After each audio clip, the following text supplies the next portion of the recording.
Thursday, the promised son. John chapter 15, verse 14. You are my friends if you do whatever I command you. The word must have spread like wildfire. Sarah has a baby boy. His name is Isaac, and he arrived just when God promised he would. Isaac means laughter, and that's what Abraham, Sarah, and their happy friends did. Everyone was delighted.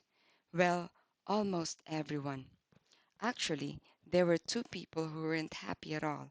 And when Abraham had a big party for Isaac, Ishmael showed his jealousy by the way he talked and acted. Like Abraham and Sarah, Hagar had been sure that Ishmael was the special son God had promised. But now everyone in the large camp knew that Isaac, not Ishmael, was Abraham's heir.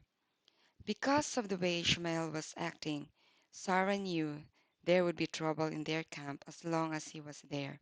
So she asked Abraham to send him and his mother away.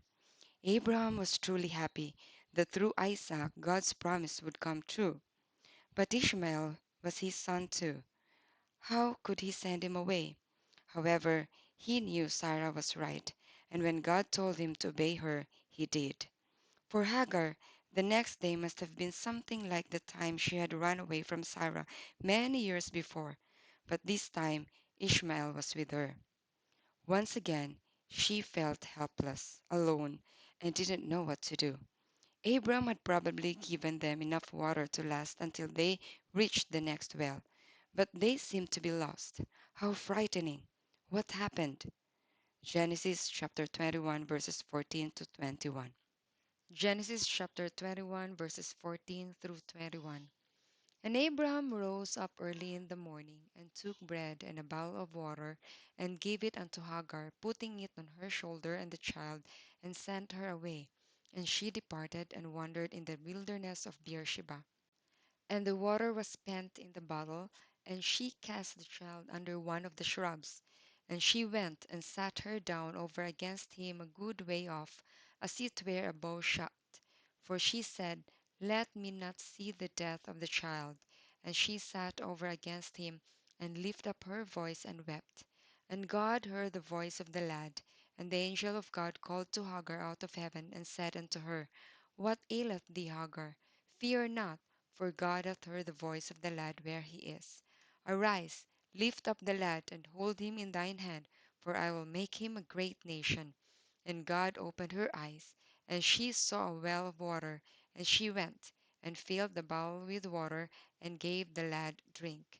And God was with the lad, and he grew and dwelt in the wilderness, and became an archer. And he dwelt in the wilderness of Paran, and his mother took him a wife out of the land of Egypt. Do you remember the meaning of Ishmael's name? It is God hears. And God heard Hagar. She had thought Ishmael would die there, but he didn't.